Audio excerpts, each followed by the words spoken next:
Bueno, estamos de regreso en movimiento para continuar con este análisis profundo a lo que es la escasez hídrica, pero el problema, debemos decir, ¿verdad?, del agua, su privatización, y para eso anticipábamos antes de esta presentación a nuestra invitada del día de hoy, que es Francisca Fernández.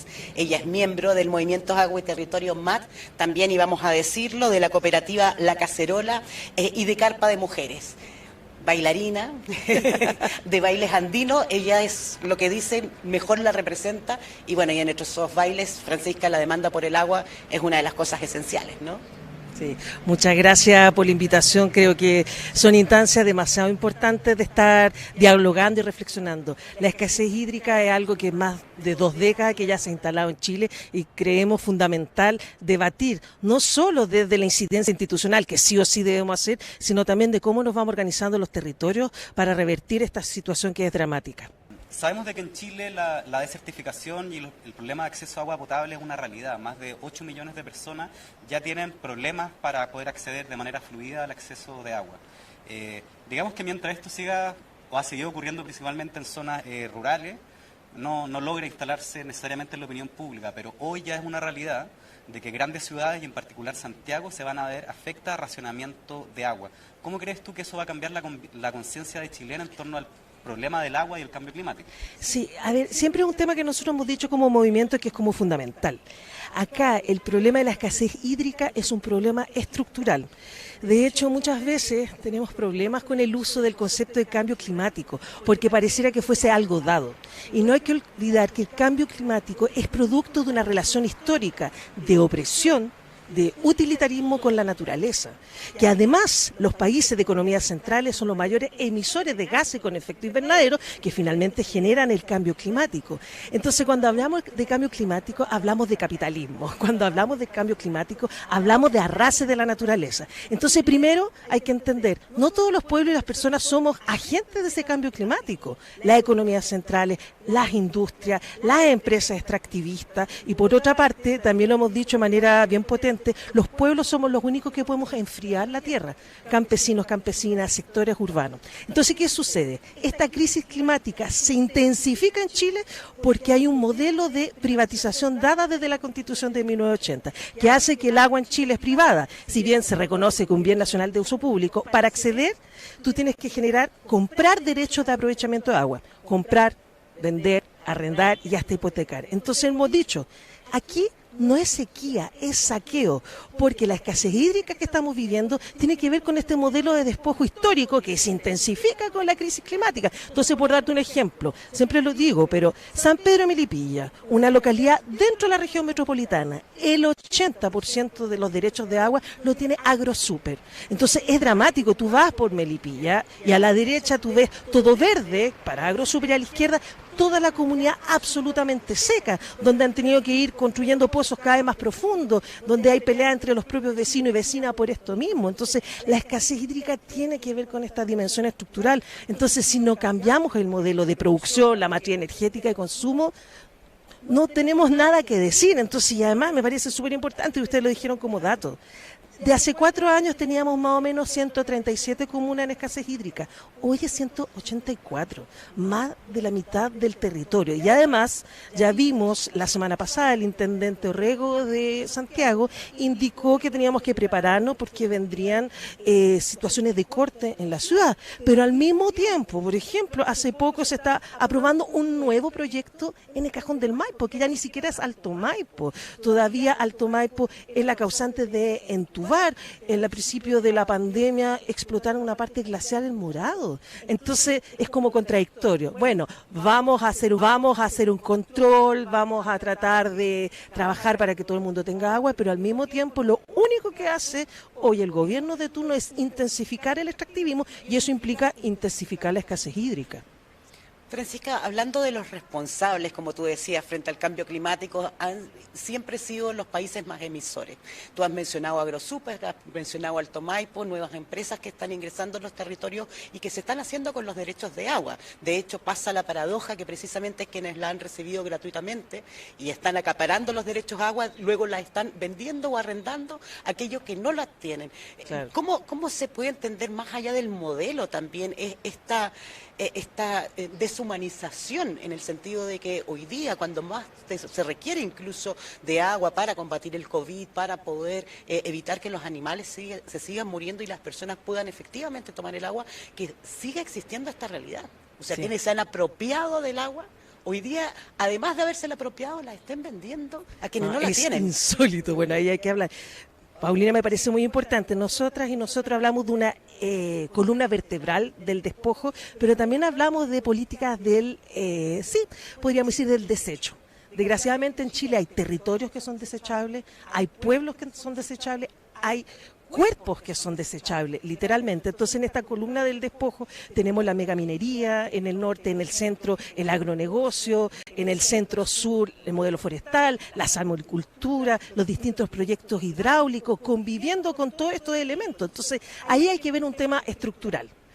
Pero también es bien interesante ver que la privatización fue el primer gran eje, pero ojo, como en todos estos tipos de acuerdos, en 1980, cuando se establece el Código de Agua, justamente hay muchos empresarios que acaparan estos derechos de agua de manera gratuita. Yo, por ejemplo, la lucha que queremos de derogar el Código de Agua implica expropiación. Y los patugos quieren vender esos derechos de manera millonaria, siendo que ellos desde una gratuidad adquirieron y además a perpetuidad. Pero en estos casos, de manera mucho más dramática, sobre todo en zonas campesinas e indígenas, se acapararon esos derechos de agua sin saber las comunidades indígenas realmente de la implicancia que había en ello. Entonces había desinformación en ese momento, piensen ustedes en los años 80, fuerte criminalización, violencia de Estado, hubo mucha desinformación. En cambio, en algunos territorios no. Por ejemplo, en el territorio de Licanantay muchos supieron y sí pudieron, entre comillas, adquirir derechos de agua, pero en torno al territorio mapuche no fue así. Entonces ahí tenemos un tema que nos parece fundamental, derogar el Código de Agua. Nosotros no hay reforma que resista la crisis climática. Nosotros no queremos reforma al Código, queremos terminar con el Código para generar otra forma de entender la gestión comunitaria. Y esto es una implicancia no solo rural, sino también urbana. Y ahí viene otro horror. No hay que olvidar que fue la concertación la que privatizó el agua potable. También eso es bien importante de señalar, la privatización de todo lo que es la política también del el saneamiento. O sea, cuando hablamos de la defensa del agua, son distintos cuerpos de agua, mares, ríos, glaciares, pero también la lucha del agua potable, por ejemplo, o también la lucha del mar. Otro elemento que ha sido fuertemente privatizado. Entonces ahí tiene que ver con la multidimensionalidad. Y otro horror, no olvidar también que el gran proyecto mega extractivista en Chile fue postdictadura, la represa RAL con comunidades pehuenche, donde además de barrer con el territorio y la comunidad y de generar una situación obviamente de crisis hídrica, hoy nuevamente peligro bajo financiamiento chino con el proyecto de Rucahue, siendo que había supuestamente un acuerdo de no tocar más el Biobío. Entonces, la lucha por el agua es una lucha profundamente de otras aristas, es una lucha económica, es una lucha política, es una lucha de pensarlo todo. Por eso es un debate estructural y no es casualidad que las luchas socioambientales hemos sido los más criticados, por ejemplo, en la convención. Francisca, y en esa línea y queremos seguir ahondando sobre la situación de Santiago, no porque seamos santiagocéntricos, sino porque creemos que los santiaguinos, las santiaguinas, tenemos un problema bien grave, es que no sabemos de dónde viene el agua. Entonces, cuando uno no sabe de dónde viene el agua, cree que el agua sale por la llave, ¿no? Entonces, sí. sería bueno que pudiéramos profundizar de dónde provienen los caudales de agua que alimentan el Gran Santiago y cómo actualmente está siendo afectado. Sí. Eso, si nos podrías comentar un poquito. Súper importante, que suene como broma. Yo creo que ni siquiera Sebastián Piñera fue al colegio y entendió el ciclo hidrológico. ¿Por qué lo digo así como broma? Porque en un momento, cuando habían estas propuestas de carreteras hídricas, que para nosotras es una falsa solución, dijo porque el agua que llega al mar se pierde. O sea, no es entender nada. En el ciclo hidrológico, desde nuestra mirada occidental, porque por ejemplo los pueblos originarios, el mundo aymara, entiende el ciclo del agua desde el origen de los bofedales y de ahí emerge y va a los cielos y hace el ciclo. Pero en la visión, podríamos decir, del conocimiento científico occidental, el ciclo hidrológico está primero muy vinculado con las cuencas, y eso lo hemos dicho mucho. Las cuencas están vinculadas al ciclo hidrológico donde el agua viene de la cordillera de los Andes hasta la llegada al mar. Entonces, por ejemplo, cuando hablamos de gestión comunitaria de las aguas, es que pensamos que cualquier gestión debería ser pensando la cuenca, o sea, pensando a la comunidad de Pehuenche hasta lo que es la bahía de Concepción, por dar un ejemplo, y Talcahuano. O sea, es pensar toda esa ciclicidad. Entonces, en el caso nuestro, Valle del Mapocho, Valle del Maipo, es la cordillera de los Andes, pero algo súper importante, y ahí mando un saludo a la Coordinación de Territorio por la Defensa de los Glaciares. estos valles en especial tienen mayor reservorio de agua dulce respecto a glaciares. Y al mismo tiempo son los mismos que están sufriendo constante amenaza de empresas como Anglo American, que ofrecen, por ejemplo, hacer un camino para Cerro El Plomo, supuestamente para el turismo, y sabemos que es para explotar el Cerro El Plomo. Entonces, ¿cuál es acá, podríamos decir, que es la gran situación de riesgo? Obviamente la megaminería. O sea, eso es una situación de riesgo que tenemos hoy en la cordillera de los Andes. Pero también esto viene aparejado con otros procesos. Por ejemplo, cuando hablamos del caso de Alto Maipo, que es el más emblemático, que es entubar, que es destruir glaciares, también hay ciertas alianzas con aguas andinas. O sea, ahí es importante, la megaminería hace alianzas con otros ámbitos. Pero a su vez, todo el proceso también está acompañado de deforestación, y eso es súper importante. Y yo me imagino que algunas veces ustedes probaron. Si ustedes hacen correr agua de manera escurridiza en una pendiente con pura tierra, se hace lodo, tienen posibilidades de alud. En comparación, cuando tú tienes bosque, que acá es bosque clorófilo, el agua escurre y las capas subterráneas van justamente además generando reservorios de agua, las capas subterráneas, y permite que no se genere estos aludes.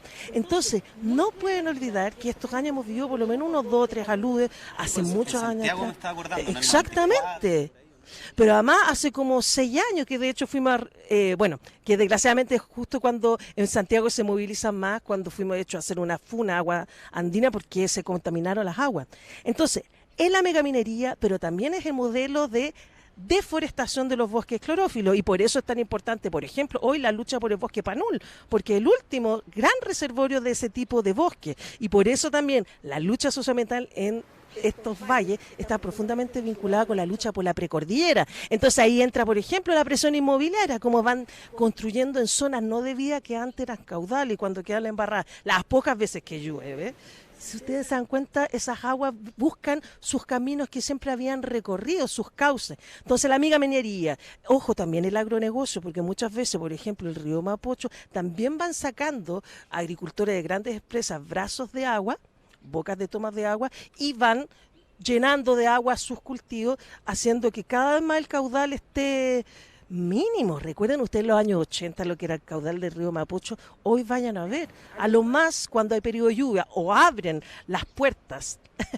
de los distintos focos de bocas de tomas de agua, ustedes pueden ver el agua escurrir. Y ahí quedó el Mapocho navegable también, porque decían que cumplió como 12 años esa propuesta de Piñera. Exactamente. Francisca, y para decirlo claramente, es decir, las aguas están secuestradas, cordillera arriba, ese es el punto. No es que todo no es que no tengamos agua necesariamente. Agua tenemos las mayores reservas, como dices tú, a través de los glaciares de Sudamérica. Y el segundo país con más reservorio de agua dulce vía glaciares, y tenemos una ley de glaciares que es irrisorio, que no protege los periglaciales, la permafrost, que reconoce mínimo y además permite las concesiones mineras. Entonces, nuevamente, nuestras disputas no es solo derogar, sino, por ejemplo, también terminar con el acuerdo chileno-argentino de minería, que fue el que sostuvo el proyecto de Pascualama, terminar con las concesiones mineras, terminar con la gran minería.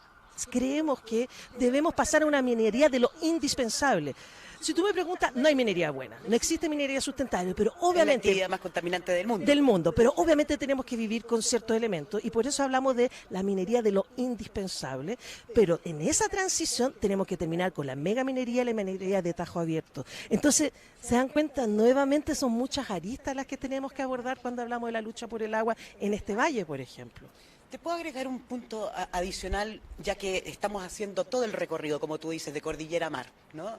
Y pensando en las falsas soluciones también, porque sí, la minería se ha ido adecuando, sobre todo a las resistencias a las luchas territoriales en la región metropolitana y a lo largo de todo el país. Y uno de los discursos que la minería ha adoptado, que es además el principal commodity de nuestro país, o sea, la principal exportación y la actividad más contaminante, es el hecho de la minería sustentable. Hoy día pasamos a sostenible, sí, y una de las cosas que se dice es que la minería no está impactando el recurso hídrico porque lo está sacando del mar y está desalando el agua. Sin embargo, el propio Instituto Nacional de Derechos Humanos en Copiapó demostró que habían aguas que estaban en manos de las mineras y que eran intercambiadas con las sanitarias.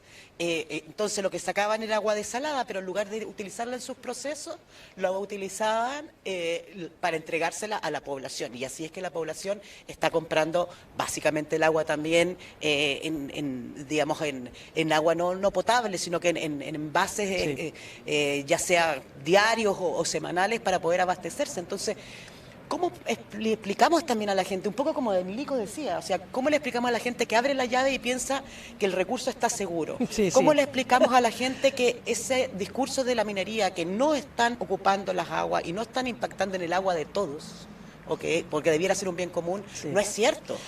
¿Cómo explicarlo? Primero, la minería, lo hemos hablado, es un verdadero cáncer. Si usted estuviera en el espacio, veríamos llagas. Son verdaderas llagas, son verdaderas fracturas que se le hace al territorio con ningún tipo de reparación. O sea, por eso decimos, la minería es en sí mismo una práctica que finalmente siempre va a derivar en ecocidio.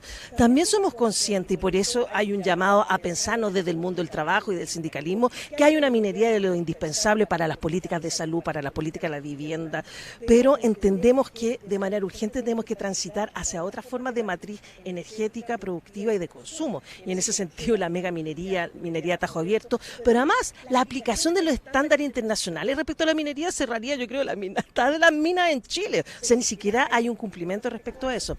Entonces, respecto a la minería, han ido, podríamos decir, por una parte, las propuestas de minería sustentable, que ya dijimos que no existe, pero también en estas propuestas ecocapitalistas o capitalismo verde surgen las falsas soluciones. La intensificación de los embalses, las carreteras hídricas y las desaladoras. Y nos ha pasado con compañeras, por ejemplo, en Norte, Tocopilla, conversar de esto insólito. Las minas usando agua dulce y las desaladoras para la comunidad. O sea, el agua desalada para la comunidad. Segundo, ya hablamos del tema del ciclo hidrológico y eso es fundamental, porque la desaladora es una solución para hoy, pero nuevamente crisis para mañana. ¿Por qué? Porque cuando hablamos del ciclo hidrológico, lo más importante es que las aguas que fluyen de la cordillera hacia el mar transportan una serie de sedimentos minerales que finalmente llegan al mar y permiten el ciclo de la vida en el mar. Y además que está vinculado con el plancton y esa vía del mar permite a la vez la generación de una evaporación y que nuevamente se haga el ciclo del agua. Entonces cuando tú generas desaladoras, todas las desaladoras en términos del maritorio están fuertemente o contaminadas, muriendo todas las especies que están ahí, el fondo marino desaparece. Entonces hay que tener conciencia que de las desaladoras, claro, pueden suplir en un momento inmediato una situación, pero a largo plazo finalmente es seguir trabajando bajo la lógica del despojo territorial. Entonces no hay que olvidar el ciclo del agua, y bueno, el Nico también lo preguntó, ahí hay que ver en esta relación interdependiente y total el ciclo del agua, y por eso nosotros somos también grandes luchadores en contra de las falsas soluciones. ¿Para qué decir la gran falsa solución, por ejemplo, el litio? Ahí tenemos un énfasis distinto con algunos movimientos sociales. El litio para los pueblos decimos no al litio. O sea, ahí es una sutileza. ¿Por qué? Está en esta relación de norte y sur. El litio, si bien es un componente que permite baterías eléctricas, son baterías eléctricas para los autos eléctricos del norte global, no para los pueblos. Y el litio es extracción de la salmuela, es extracción de agua, es extractivismo puro. Cosa distinta sería, mira, tenemos una urgencia porque en Chile tenemos que necesitar esa batería para la calidad de vida, quizás hasta lo podríamos debatir, pero más allá de la propiedad del litio es la explotación del litio. Entonces el litio también para nosotros es parte del proceso de las falsas soluciones. Entonces es muy importante empezar a conocer, y también uno diría, bueno, pero de algo tenemos que vivir, sin duda, pero no hay que olvidar, la crisis climática, la crisis ecológica más bien, vino a quedarse y ya no hay punto de retorno. Entonces hoy es de característica urgente debatir esto, porque ya, por ejemplo, insisto, al principio lo dijimos, ya hay situaciones de decretos de emergencia donde vamos a empezar a vivir cada vez con menos agua. Y piensen ustedes, nosotros que ya tenemos un acceso fluido, pero ya hay comunidades todavía, tenemos toma de terreno en Santiago que nunca han tenido agua potable y ya van a tener restringido el agua sin ni siquiera tener ese bien. O sea, es insólito. Bueno, para quienes se vienen sumando, ya están presentes en esta transmisión, Nicolás Romero, editor de Revista de Frente, estamos en esta primera entrega de MIC TV, en movimiento, que es parte del proyecto de MIC TV, un programa de entrevistas con la sociedad en movimiento que busca poder profundizar sobre los temas del presente que hoy están siendo abordados en el proceso constitucional en curso. Nos encontramos conversando con Francisca Fernández, ella es parte del movimiento agua y territorio. Y, Francisca, en esta segunda parte de la entrevista te queremos llevar a temas más concretos. Te queríamos preguntar sobre, volviendo a esta situación que está viviendo Santiago, que sabemos de que hay decretos de escasez hídrica en las comunas de la zona oriente y que prontamente, muy probablemente este año, vamos a iniciar con racionamientos de agua masivos. Al mismo tiempo, yo esto se los comento y les parece plausible, y lo que no parece plausible es de que se detenga la gran minería o la minería acá, a escasos kilómetros que tenemos en la cordillera. ¿Cómo ven la situación del gobierno entrante? Porque el gobierno entrante, quien ha puesto en el centro esta idea de un programa con componentes verdes, más allá de cuáles son esos componentes, va a tener que hacerse cargo de esta situación. ¿Cómo ves tú o cuáles creen que son los desafíos del gobierno entrante en relación al manejo de esto, que estamos hablando de racionamiento de agua en megaciudades? Es súper complejo porque si bien, el gobierno entrante obviamente ha desplegado una suerte de voluntad incorporando la dimensión de lo socioambiental, ya lo dijimos en un inicio, el meollo del elemento de lo socioambiental es cómo tú gestionas y piensas en la economía. Entonces, teniendo a un ministro de Hacienda, un expresidente del Banco Central, vemos ciertas contradicciones y dificultades respecto a esta mirada a nuestro horizonte de transición post-extractivista. Tenemos un Ministerio de Hacienda que nos va a coartar, porque va a estar pensando política en clave neoliberal, y el neoliberalismo se sostiene bajo la explotación de los territorios y los bienes comunes naturales, pero también tenemos avance en el Ministerio del Ambiente con una gran investigadora que ha estado vinculada justamente a la lucha al cambio climático. Hay cierta subsecretaría donde hay gente que ha estado en la vinculación de la defensa de las aguas y los territorios, entonces van a haber ciertas aperturas sin duda, pero volvemos a insistir, nuestro pensamiento profundo es el cambio de la matriz, y el gobierno que se nos viene sigue manteniendo la misma matriz económica. Entonces nos vamos a encontrar con las contradicciones de siempre, que es justamente una parte, generación de ganancias versus protección de los territorios. Nosotros decimos, podemos pensar otras economías territoriales, solidarias, respetando los ciclos de naturaleza, con actividades con bajo impacto, transitando del agronegocio hacia la agroecología y así una serie de elementos. Entendemos que no es fácil y que un camino bastante pausado, pero insistimos, tenemos que ir a transitar ese camino, porque no hay retorno atrás. Entonces, respecto a Santiago, nos va a pasar lo mismo, porque obviamente, acá hay que pensarlo a nivel micro, pero también a nivel macro. Requerimos de una nueva institucionalidad de las aguas, y esa nueva institucionalidad tiene que pensar el agua como derecho humano de la naturaleza, derogar estos instrumentos, pero a la vez cómo somos capaces de generar planificaciones territoriales realmente participativa en el resguardo de las fuentes de agua. Entonces, tienes la contradicción que para hacer una defensa de este territorio y para frenar la crisis hídrica, tienes que tomar temas estructurales.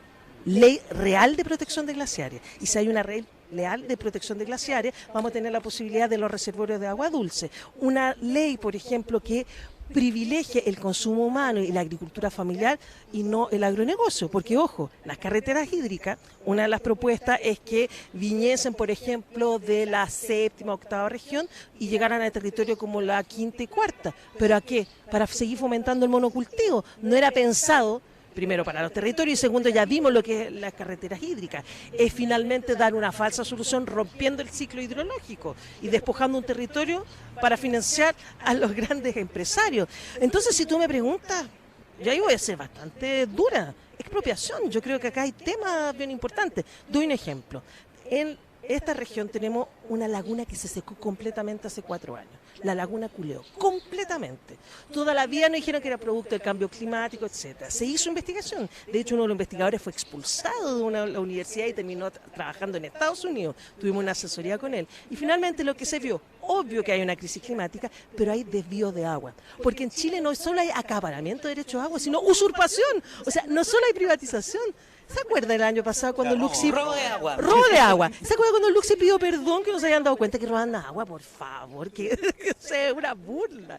Entonces, usurpación de agua, no solo acaparamiento. Y les doy un dato. Hacienda Achada, famoso con el caballero este lago es mío, que es dueño de esa hacienda, de los viñedos y además de algunas zonas en Hualmapu. Entonces ahí lo que deberíamos hacer para volver a restaurar que eso es súper importante, los flujos de la agua implica terminar con este modelo de hacienda. Entonces, en Santiago, ver el tema de las megamineras en estos territorios, ver el tema del agronegocio, ver planes reales de reforestación con esclerófilos para justamente permitir la protección de las laderas y dar la pelea contra la presión inmobiliaria. Y no es fácil, porque por ejemplo también, ¿cómo pensar dar la pelea en contra de la presión inmobiliaria, pero también, por otra parte, darle dignidad a una vivienda digna y el derecho a la ciudad? Entonces, todo esto implica que, por ejemplo, nosotras y nosotros como luchadores socioambientales también tenemos que debatir con los compañeros de la lucha por la vivienda digna, de cómo pensar territorialidad, cómo pensar la ciudad, también en armonía con los espacios. Entonces, hay ciudades que las huertas urbanas, pero además las huertas en las veredas, se están tomando el espacio. Hoy, tener pasto de verdad es un uso indebido de las aguas. En vez de pasto deberíamos tener plantas, deberíamos tener huertas e ir transitando a eso. Y hay apuestas interesantes que hay en distintas poblaciones en villas que lo están haciendo, pero debería ser una política mucho más transversal. El pasto ya no da para más, lo siento. A mí me gustaría que profundizáramos un poco en lo de la expropiación, Francisca, y también en ver cómo puede resolver o qué debiera hacer el próximo gobierno. Porque tenemos que decirle también a nuestros auditores, y que los aprovechamos de agradecer a todos los que nos están siguiendo, martes, miércoles y jueves vamos a estar de 1 a 2 de la tarde. Francisca, estoy pensando en la expropiación. Primero, quitémosle el estereotipo, porque todos piensan que cuando hablamos de expropiación estamos hablando casi de una devastación, cuando finalmente la expropiación se utiliza a diario como medio de bien público, está en la Constitución. En el mundo, aquí, se ha utilizado siempre. La Comisión de Verdad Histórica y Nuevo Trato lo recomendó precisamente para solucionar el problema de tierras en el Gualmapu, es decir... En bienes nacionales también, exactamente, el Ministerio. Exactamente. Y además en torno al agua parece la única medida posible, porque estamos hablando de que quedan por asignar derechos de agua cerca del 10%, si no menos. Es decir, tenemos un 90% que ha sido entregado a perpetuidad, que de forma gratuita, y que además no existe, para que podamos llevar a la reflexión, una forma de registro, es decir, saber quiénes son los verdaderos propietarios del agua. Porque a diferencia de cuando uno vende una propiedad inmobiliaria, ¿verdad?, en que uno tiene que ir registrando la venta, no existe en torno al agua. Entonces, claro, registran muchas veces los nombres de las empresas y después uno no tiene idea quiénes son los que están dentro del Consejo de la Empresa, y ahí vamos averiguando. Ni a quién le arrendaron, porque claro, al final lo hemos visto. Crean nombre ficticio, que lo otra hemos modalidad. visto, por ejemplo, en Putaendo, Carter, un aguateniente, como se le suele decir allá, está acaparando derechos para vendérselo luego a un proyecto minero que quiere ingresar. Entonces, ¿cómo podemos explicarle a la gente que efectivamente las aguas hay que recuperarlas para poder hacer esa discusión de fondo y administrarla? Ya sabemos que el Código de Agua y su reforma, que llevamos dos décadas haciéndola, no es la solución. Ya vamos a retornar a la consigna más básica que hemos tenido en las luchas socioambientales. El agua es vida. Entonces, en términos que es vida, debiese ser inapropiable, porque es generadora de vida. Es pensarlo así, es como si nos cobraran por el aire. Lo que pasa es que, bueno, en algún momento nos van a empezar a cobrar cómo seguimos. Entonces, hemos dicho que por lo menos el agua, la semilla y la tierra no deberían tener condición de propiedad privada, en términos que su acaparamiento implica la destrucción y la posibilidad de otras vidas. Total. Eso es lo básico. Obviamente entendemos que tenemos una institucionalidad, tenemos un mundo donde habitamos, que si decimos esto, claro, es cuestionar la propiedad, es cuestionar el Estado, es cuestionar la formación del mundo de la modernidad. Pero, por ejemplo, hay elementos, claro, cuando hablamos de la expropiación, es, por ejemplo, la posibilidad que el Estado expropie, pero ahí luego la gestión sea de las propias comunidades.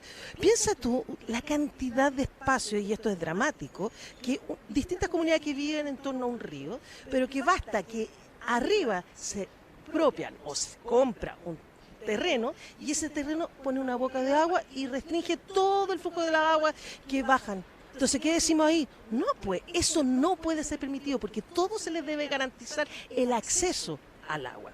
Entonces ahí hay todo un tema. Por ejemplo, también nos han dicho, oiga, pero su planteamiento pone en peligro a los pequeños productores. Para nada, es todo lo contrario. Los pequeños productores, la agricultura familiar, sería desde donde estamos pensando la prioridad.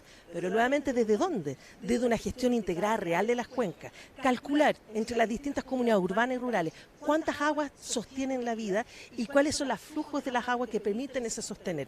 Yo siempre cuento, hace muchos años atrás tuve la suerte de hacer un diplomado de justicia hídrica en Cusco, Perú, y y conocí experiencias de gestión integrada de cuenca.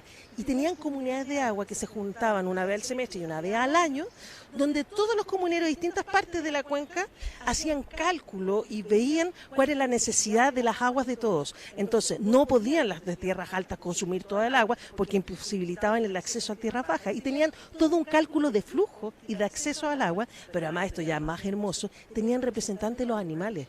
Habían comuneros que representaban los intereses de los animales. Entonces, ¿cuál es lo interés a los animales? ¿Cuánta agua necesitan esos animales para tener una vida digna? De hecho, también parte de nuestra lucha es el bienestar animal. Entonces, tú te das cuenta que existe la posibilidad. Hay esas posibilidades reales de hablar. Y siempre lo digo, un caso emblemático. El segundo lago más limpio de América Latina es el lago Yauyau. ¿Y qué hay ahí? Control territorial mapuche. Entonces, pareciera que cuando hay control, autodeterminación o gestión comunitaria, ahí vemos cómo puede haber un mayor resguardo de nuestros bienes comunes. No estoy queriendo romantizar. También los pueblos campesinos, indígenas, sectores urbanos, también hemos deteriorado la naturaleza. Pero cuando ves que hay otra forma de relacionarte o de recuperar esa otra forma de relacionarte, pasan estas maravillas de gestiones comunitarias y que existen y que son a nivel micro, pero que pueden ser pensados como elemento de articulación. Por eso también otro tema de que siempre instalamos en la lucha socioambiental es la organización territorial, cómo pensar los territorios. Y las regiones, por ejemplo, Chile es una burla. Las regiones no responden a identidades ni ecológicas, ni identidades culturales, ni históricas. El pueblo mapuche está dividido, las quenche, están todos divididos. La regionalización operó desde otros criterios. Aquí tendríamos que pensar los territorios pensando en estos criterios identitarios, en criterios de cuenca, en criterios ecológicos y en repensar la estructura del país. Por eso hay temas bien interesantes a debatir en la convención y que si bien pueda tener todo el carácter restrictivo que tenga, pero que por primera vez estemos hablando de estas dimensiones nos parece fundamental. Y eso es muy clave lo que plantea Francisca, porque digamos que el diagnóstico lo tenemos, ¿no? De lo que se requieren son soluciones, pero antes que las soluciones se requiere cambiar la manera de pensar y de poder enfocar el problema, ¿no? Tú nos hablaste de los derechos de la naturaleza, de los derechos de los animales, ¿verdad? De la gestión comunitaria de los territorios, y es por eso que ahora en la última parte de esta entrevista primero queremos ir con una cápsula de Oiga Profe, que es parte del equipo, y que él un poco en un minuto nos va a contar cómo en este proceso por primera vez se está, con todas sus limitaciones, como lo decías tú, se está escribiendo una constitución democrática, y luego de eso queremos entrar al debate de la constitución y que tú nos cuentes cómo va. Sabemos que fuiste parte, ustedes como MAT, y llevaron adelante una iniciativa popular de norma que Paulina nos va a reseñar. Y bueno, llegamos con el profe y seguimos conversando sobre la convención. ¿Por qué estamos cambiando la Constitución chilena? La actual Constitución data de 1980 y fue aprobada en uno de los plebiscitos más cuestionados de la historia mundial. Aun cuando se modificó en el gobierno de Ricardo Lagos, los mecanismos legislativos, las funciones de los poderes del Estado y por supuesto el modelo económico están casi intactos. Para que seamos un país desarrollado, tenemos que responder a las necesidades que todas y todos en los pueblos de Chile tenemos, cosas que durante décadas fueron dejadas de lado y desembocaron en un descontento generalizado social. Este proceso es histórico además porque se da en un contexto democrático, con constituyentes electos y electas a través de plebiscito, y no bajo los intereses de una dictadura. Reconozcamos además que hemos podido ser parte del proceso, vigilando, informándonos y por supuesto también cuestionando. Es por eso que la convención se defiende. Mantente informado a través de los canales oficiales de la convención y comparte esto para educar sobre el proceso constituyente. Ya estamos de regreso aquí en Movimiento. Soy Paulina Acevedo, periodista, defensora de derechos humanos, parte de la Red de Medios de los Pueblos, y estamos hoy día hablando de sequía, pero más bien estamos hablando de agua. Estamos hablando de cómo pensamos los territorios de una manera distinta, porque, como decía Nico antes de ir a la pausa, ya no es solamente el diagnóstico, que lo tenemos claro, o debatir, que siempre es importante, sino que cómo avanzamos hacia las soluciones. Y para eso estamos con una invitada de lujo, Francisca Fernández, que nos acompaña, miembro del MAT, y que hemos venido con ella recorriendo a lo largo del programa, primero desde aspectos generales y hoy día queremos, o en este momento, también ir a los aspectos de la convención, ¿no? Precisamente a este pensar. Tú decías, necesitamos tener una discusión diferente y ustedes están planteando a través de una norma esas soluciones y también esos diálogos en torno a tres aspectos fundamentales: agua, derechos de la naturaleza y glaciares. ¿Por qué no nos cuentas un poco más cómo se gesta, qué organizaciones están detrás? Es una de las 77 normas que lograron llegar a ser discutidas, con más de 20.000 además apoyos. Las felicitamos además por eso. 15.000 era lo que requerían. 28.000 sacamos. 28.000, mira, me precisas ahí la cifra. De hecho, 28.379. Muchas gracias por la precisión. Aún más, te la apuntalo aún más. Y hay que decir que en este proceso participaron cerca de 1 millón de personas, digamos, revisando las normas. Hubo casi 3 millones de apoyos y ustedes fueron una de las que recibieron la mayor cantidad de apoyos. Sí, mira, yo creo que una de las primeras cosas, obviamente, este proceso nos genera ciertos marcos de esperanza, así como también contradicciones en sus limitaciones. Creo que, lo he dicho una y mil veces, habitamos las contradicciones, pero sí recalcamos fuertemente el espacio de politización que nos permitió, y además de autoeducación, las iniciativas populares de norma, porque implicó que muchos movimientos sociales, organizaciones, territorios nos debimos juntar para pensar en clave, podríamos decir, constitucional, nuestras propuestas. Entonces ahí hay una experiencia que yo lo veo muy enriquecedora desde una visión casi de la educación popular. Quizás muchas de estas propuestas finalmente no van a quedar consagradas como derecho dentro de la Constitución, pero tuvimos la experiencia de organizarnos y entendiendo que esta iniciativa se presenta a la Convención, pero es una propuesta que la sostenemos a nivel de todo espacio, también es una propuesta territorial. Específicamente el MAT, esa cosa hermosa, nosotros hacemos un encuentro plurinacional todos los años, que nos organizamos todas las distintas comunidades, y el 2018, en marzo, hicimos en Aculeo, en Rangue, nuestro encuentro plurinacional. Y en esa ocasión, es que me gusta contarlo porque es bonito, decidimos hacer nuestros cabildos por el agua. O sea, siempre nos decían, bueno, pero ustedes critican, hagan la propuesta. Entonces, hagamos cabildos por el agua, justamente para diseñar una propuesta que finalmente derivó en el decálogo por la gestión comunitaria de las aguas y los derechos de las aguas. ¿Por qué digo que es bonito? Porque en la fecha, miren, esas cosas que uno nunca va a pensar, el primer cabildo por el agua, 19 de octubre del 2019. O sea, jamás pensamos que un día antes iba a haber una revuelta y que ahora estamos hablando de una nueva constitución.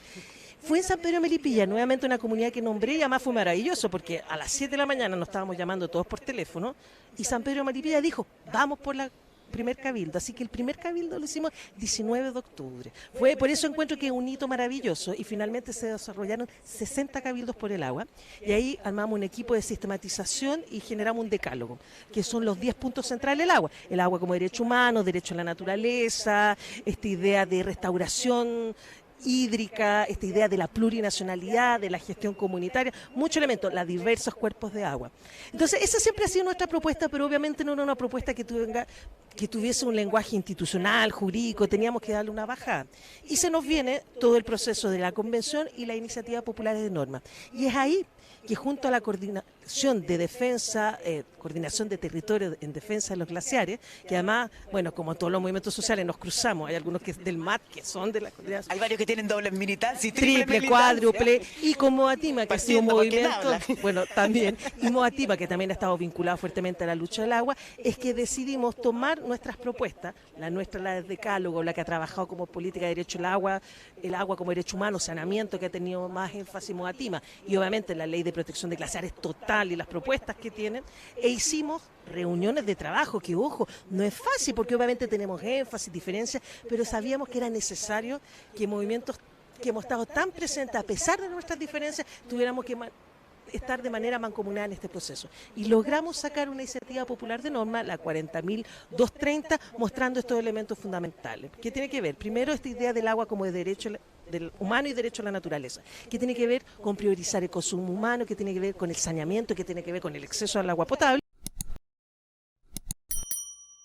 para la existencia de la naturaleza, donde además no solo luchamos por proteger los ecosistemas, que es parte de los derechos a la naturaleza, sino regenerar, restaurar y recuperar.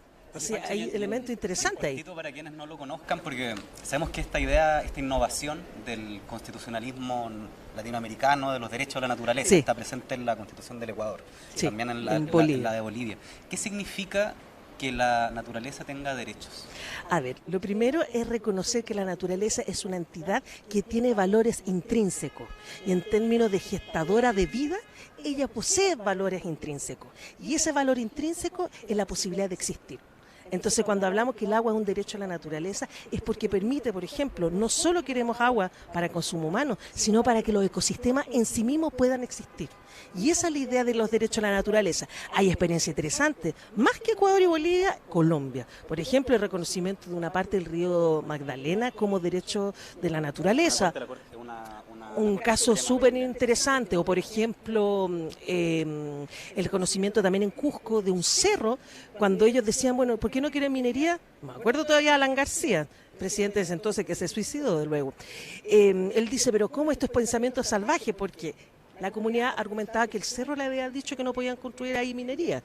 Entonces, es en el fondo validar una forma histórica que pueblos originarios y muchas comunidades campesinas tienen de relacionarse con la naturaleza, ser parte de la naturaleza. Cuando hablamos de los derechos de la naturaleza, esto es súper importante, nosotros somos naturaleza.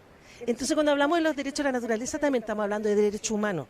Lo que pasa es que nos han obligado a dividir naturaleza versus humanidad, pero es súper importante recalcar que los derechos a la naturaleza es también derecho a los pueblos, es también derecho humano.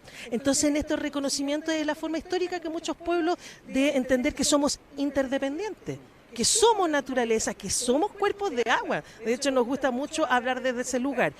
El problema es que muchas veces, claro, los derechos a la naturaleza quedan en una matriz de reconocimiento, pero tiene que haber un ejercicio práctico. Por eso, por ejemplo, requiere de pluralismo jurídico. Se requiere que el Estado valide otros sistemas de justicia y de ordenamiento jurídico para darle validez a los derechos de la naturaleza. Entonces, nuevamente venimos a lo otro.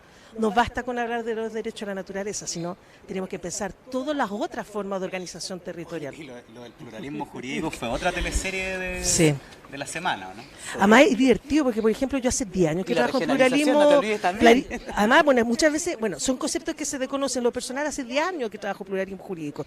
Yo soy perito en la Defensoría Penal Pública en causas de pueblo originario, en causas de violencia hacia las mujeres y migrantes. Y justamente, por ejemplo, he trabajado en 2 causas, en Viacha, en comunidades bolivianas y también en Chile, donde uno de los argumentos de, además de la defensa del agua, era por su carácter de cosmovisión o visión de mundo que estaba acompañado a la defensa del agua. Por darle un caso emblemático, en cercanía de Arica, a una comunidad aymara, a una persona en particular, se le criminalizó de la DGA y pasó a fiscalía y estuvo detenido por uso o robo de agua, y era el agua de la comunidad. Entonces ahí lo que tuvimos que hacer, y adivinen cómo se lo llevaron preso, es que es insólito, fue a la DGA a inscribir el pozo, y como dijeron, entonces usted inscribe el pozo, entonces estaba de manera ilegal ocupando el agua, y lo detienen. O sea, insólito, mientras al lado de la minera estaba arrasando con todo. Y entonces ahí yo hice un peritaje de entender cómo el agua es un elemento vital para esas comunidades andinas, pero también cómo el agua es parte de los ciclos, es una deidad, la mamacocha, la mamacota, yacumama, o sea, entenderla desde otra visión. Eso es pluralismo jurídico. Entonces, no hay un reconocimiento, podríamos decir, macro, pero mucha gente trabajando hace mucho tiempo respecto a la visión del pluralismo jurídico. Es como los pueblos tenemos distintos sistemas normativos, pero además en otros campos, por ejemplo, también hicimos una defensa a comunidad Rastafari con el consumo de la marihuana y cómo la marihuana es parte de un elemento cultural de la comunidad rasta. Y entonces es interesante, eso es pluralismo jurídico, no es solamente pueblo originario. Quizás acá se ha debatido ahí, pero nosotros hemos hecho un trabajo que nos parece fundamental. Y en este pluralismo jurídico es que se han ido incorporando elementos de relación con la defensa socioambiental. Pero bueno, podríamos decir que son visiones, no solamente cosmovisiones, sino que son todas las visiones diferentes culturales y que tienen que ver con aspectos raciales, de cultura, de apropiación. Pero además y de también uso culturales, populares, urbanos, también Exacto. tenemos nuestras propias prácticas Campesina. políticas, nuestras formas de ordenamiento, nuestras formas de autoridad en las comunidades urbanas también. O sea, no es solo, por eso yo hablo, no es solo desde la visión de los pueblos originarios, sino también cómo las distintas comunidades organizamos de otra manera la vida. Entonces, todas estas reflexiones están en esta propuesta de la convención, pero obviamente limitado a un lenguaje más institucional para la generación de disidencia. Y particularmente agua y glaciares entra en el bloque 2, que la tratan la próxima semana, y derechos de la naturaleza, por otra parte, se está debatiendo, y además tuvieron que hacer el ejercicio de juntar otras propuestas más, como 18 parece que habían derecho a la naturaleza. Entonces nuestro ítem de derecho a la naturaleza va a estar en este articulado de derecho a la naturaleza de varias otras organizaciones, y nuestra propuesta en agua y glaciares entraría al bloque 2 la próxima semana. Pero se los recomendamos que la lean porque, como Sí. tú dices, hay muchas formas de enfocar el pluralismo jurídico, muchas de ellas son jurídicas, por supuesto. Así que la 40.230, que es la 30. iniciativa... Y no olvidar que viene de una gestión de los territorios y que finalmente devino en esto, pero hay todo un recorrido que me parece lo más potente, lo mismo con los pobladores y las pobladoras. La propuesta de vivienda digna y derecho a la ciudad es una lucha histórica de los pobladores, y hacen un camino hasta llegar en este lenguaje más institucional, que muchas veces no tiene buena recepción porque tiene un lenguaje... Pero no hay que olvidar que el sustrato sí vino de las propuestas y las reivindicaciones históricas de los movimientos y los territorios. Lo cual le da una legitimidad Exactamente, que eso lo encuentro inigualable, súper ¿no? potente.